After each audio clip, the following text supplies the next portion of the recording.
Ini adalah segmen terakhir perbincangan ini dan kami sepertinya hanya bisa memberikan waktu yang sangat sedikit kepada masing-masing narasumber untuk bisa memberikan pernyataan penutup ataupun closing statement. Pak Kudri terlebih dahulu mungkin memberikan pandangan apa yang disampaikan oleh Bang Jutek. Ya, yang mengenai novum kembali saya ulangi bahwa tidak ada halangan atau tidak ada larangan yang mengatur PK itu tidak boleh diajukan PK karena sudah gerasi. Tidak ada. Ini kita bicara hanya logika hukum.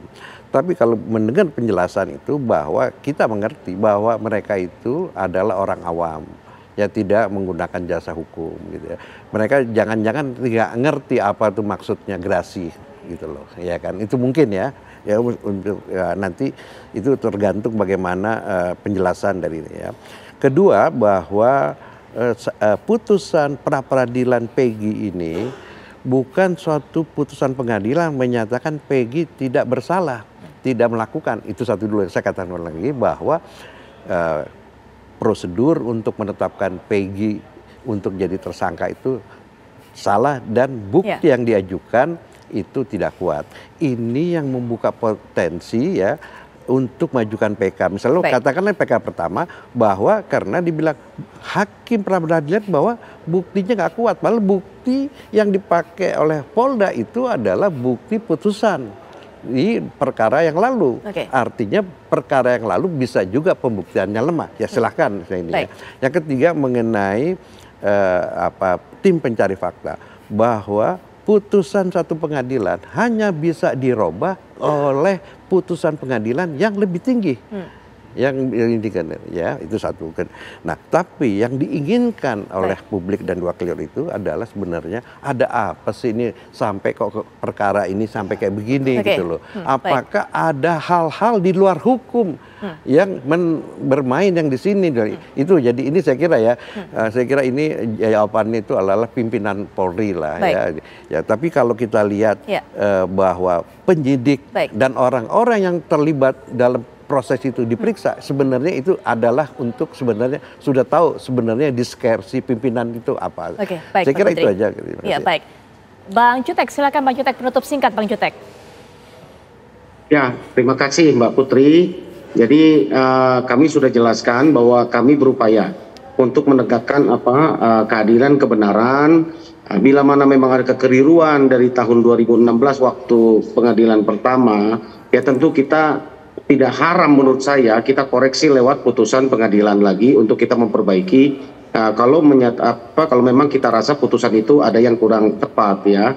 Daripada kita menghukum satu orang ada di dalam hukum kan lebih bagus lebih baik membebaskan 1000 orang bersalah daripada menghukum satu orang yang tidak bersalah. Ini 7 orang yang ada di dalam saat ini. 8 satu sudah bebas, bukan satu lagi ya. Jadi harusnya lebih bagus membebaskan 7.000, 8.000 orang berarti ini. Ya kan gitu kan daripada membiarkan 7 narapidana dan 1 yang sudah bebas mendelapan ini tetap berada dalam penjara. Doakan kita mengejar kebenaran, kita tidak menyerang institusi manapun, kita ingin mencari kebenaran. Ya sebagai manusia tentu masing-masing ada hilaf, mungkin penyidik ada hilaf, kejaksa ada hilaf, di pengadilan ada hilaf. Mari kehilafan itu kalau memang betul ya kita perbaiki, kita koreksi, bukan menghukum orang yang tidak bersalah. Demikian Mbak Putri. Baik Bang Jutek. Singkat saja Bang Saiful Salim. Kalau dari kami sebenarnya sederhana. Untuk 2 orang yang dikatakan fiktif itu segera harus dicari ulang. Karena menurut kami semua telah jelas dalam proses putusan yang sudah ingkrah ya. Itu telah menggambarkan bahwa mereka memiliki peran. Hari ini tinggal kita melihat apakah Peggy yang kemudian hari ini sudah diputus melalui pra peradilan itu sudah secara formil artinya sudah bebas gitu. Namun pidana pokoknya. Tapi kami juga berharap bahwa polisi nantinya untuk mau menentukan siapa pelaku yang sebenarnya terkait dengan Peggy atau Andi dan Dani. Ini jangan sampai salah orang lagi kan seperti itu. Karena hari ini publik sudah melihat bahwa dengan adanya pra peradilan dan putusan itu mengatakan bahwa oh ini akibat dari tergesa-gesa, akibat dari salah tangkap dan sebagainya.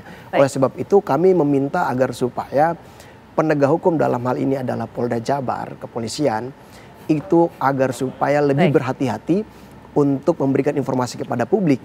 Kami juga berharap bahwa kalau apabila benar-benar masih ada pelaku lainnya, silakan cari. Baik. Dan itu yang kemudian diharapkan oleh pihak keluarga almarhumah Vina. Baik, Pak. Karena kami Ya. berharap bahwa tidak ada yang namanya fiktif, yang Oke. ada pasti benar melakukan perbuatan tersebut. Baik, Mungkin seperti singkat saja Pak Arianto selanjutnya. Ya, kita gonjang-ganjing selama 3 minggu ini adalah mempertanyakan apa yang sesungguhnya terjadi dari kasus ini kan itu kan.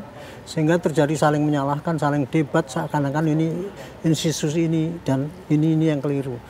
Bagi saya, proses hukum yang menyatakan bahwa itu hukum pengadilan sesat itu belum selesai.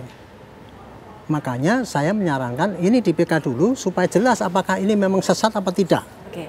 Nah, untuk nyari klarifikasi, nanti seandainya itu ternyata sampai diputus dan kemudian diputus oleh PK itu masih kurang puas, ya silakan saja pakai tim pencari fakta atau apa untuk mencari apakah ada konspirasi daripada penyidikan kasus ini di belakang yang formal itu kayak itu. Jadi saran saya gitu. Jadi. Baik, Pak Arianto Masih. terima kasih sudah Tapi hadir gini, memberikan Mbak Putri, pandangan. satu hal Ya. lagi, Singkat saja mungkin bahwa Pak Kudri. dalam kriminologi tidak ada kejahatan yang tidak bisa dibuktikan. Oke, baik Pak Kudri, kami dapatkan pesannya. Pak Kudri terima kasih, Bang Saiful Salim terima kasih, Bang Jutek juga terima kasih. Bang Jutek sudah meluangkan waktunya untuk bisa memberikan pandangannya juga dalam perbincangan ini. Selanjutnya setelah jeda, Agita Malika juga akan hadir dengan rangkaian fakta-fakta menarik. Saat lagi, silakan Ya, Agita. betul sekali Pupi dan juga pemirsa, sesaat lagi kami juga masih akan membahas mengenai bagaimana upaya yang dilakukan oleh para terpidana dan juga sejumlah informasi lain untuk Anda. Saat lagi.